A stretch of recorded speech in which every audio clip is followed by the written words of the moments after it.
Welcome to the Crypto Sphere. This is Cryptogenic coming at you. Today is Wednesday, the 22nd of June at 6:17 p.m. here in Maui, Hawaii. Having a wonderful time vacationing with my family.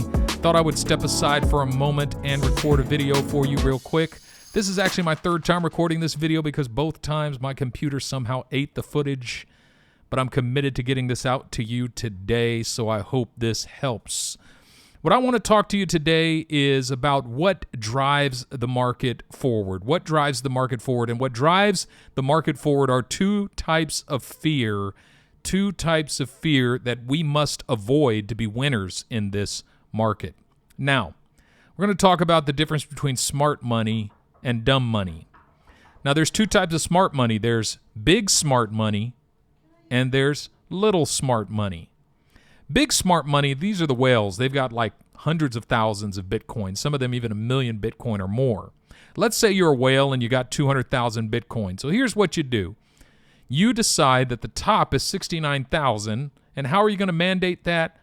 Well, you're going to put a sell order at $69,162, and you're going to sell, let's say, 100,000 Bitcoin. Then what do? Well, you call 9 of your friends, and each of you put 100,000 Bitcoin up for sale at $69,162. And what happens is we hit $69,162, and boom, a major sell-off begins. Panic strikes the market, and the next thing you know, we go from 69,000 all the way down to 17,000, right? Or yeah, $17,402, which is a 75% sell-off, right? Awesome. Well, guess what else happens? The smart money, the big smart money that is, it's not just waiting at the top, but it's also waiting at the bottom. So the big smart money says, you know what? I think the bottom is going to be 12,000. So here's what I'm going to do. All 10 of us are going to buy back all of the Bitcoin that we sold at 69,000. We're going to buy it back at, say, $12,383, which is an arbitrary number that I just picked, by the way, so don't bank on that. And here's what they do. They set that buy order in place. Now, let me tell you how I know that that's a fact, that happens. Because you come all the way over here to March of 2020, and the week of March 9th, 2020, we have this huge sell-off. And what happens when Bitcoin gets all the way down here to $3,879? The smart money is waiting there to buy it all the way up to $5,300 immediately. And the very next week, we've got a big green volume bar that confirms that the bottom is in. What happens over here? December 2018, when we hit the bottom, a big, fat, green volume bar is waiting to confirm that the smart money was waiting there to buy it all up. Again and again and again, every time there's a Bitcoin crash, the smart money is waiting to buy it up because the smart money waits, the big smart money that is, waits at both the top and the bottom. Now, the only difference between us and the big smart money is that we don't know where the bottom and the top is. We cannot manipulate that by buying or selling hundreds of thousands of Bitcoin with our friends. We just cannot do that. But what we can do is look at very simple historical patterns that are so simple that our inability to see them in the midst of the market constitutes a moment of ignorance that borders on stupidity. And I'm speaking of myself because I have made these mistakes. Because this is a fact that there were people who bought here. I'm sorry, people who sold here. This is a fact. There were people who sold their Bitcoin here at $3,800 in March of 2020. What in tarnations would possess you to sell your Bitcoin at the very bottom of the market?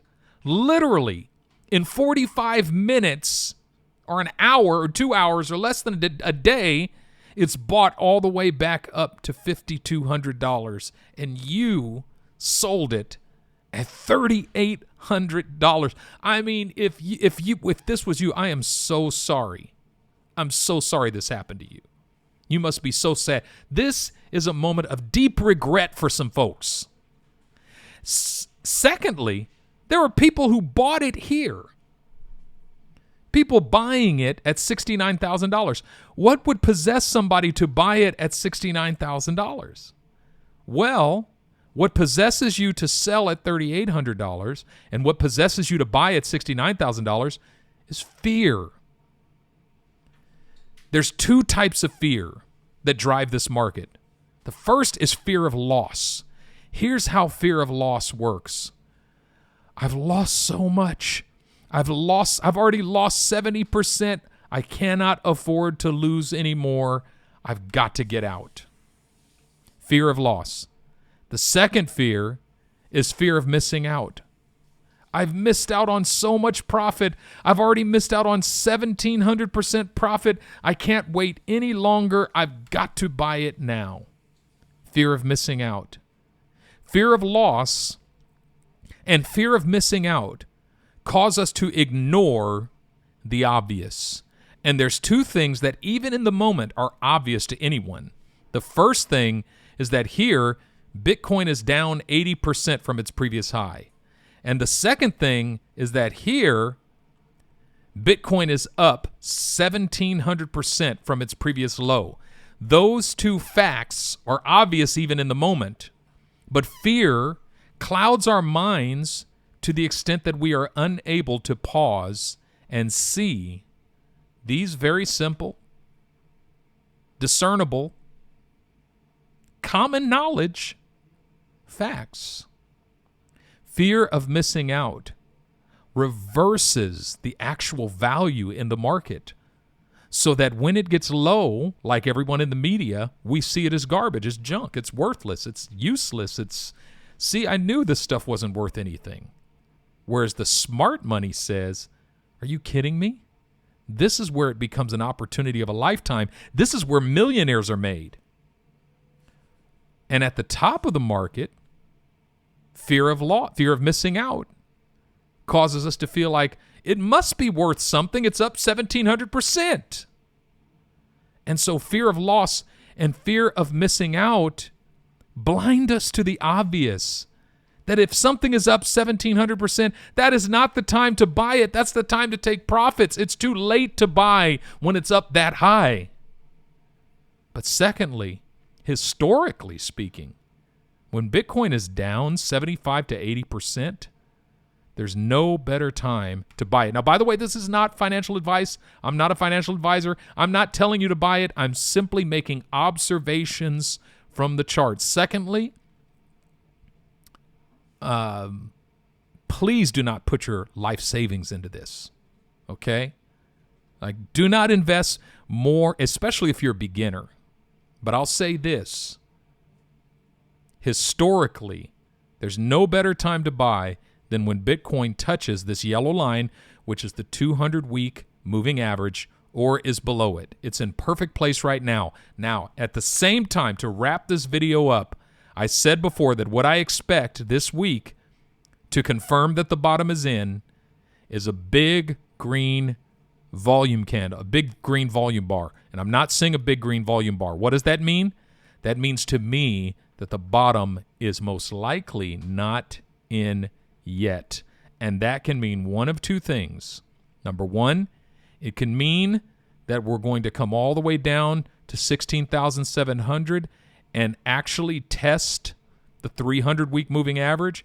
It could mean that for the first time in Bitcoin's history, we're going to pierce the 200-week moving average, or it could also mean that we're coming all the way down to $11,800, which would complete about an 80% correction, 82, 83% correction, which really is what we've seen in previous corrections in Bitcoin. So with that being said, I'm thinking we probably have a lower leg to go.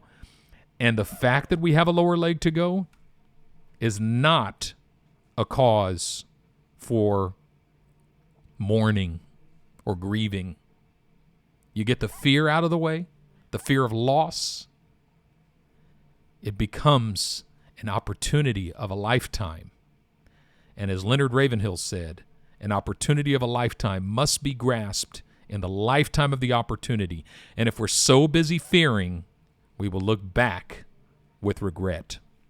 All right, folks, that's all I got for you today. Thank you so much for watching. Thank you so much for commenting, liking, and subscribing to this channel. Thanks, and a shout out to all of my Patreon members. You make it possible for me to do what I do. You also bring me great joy.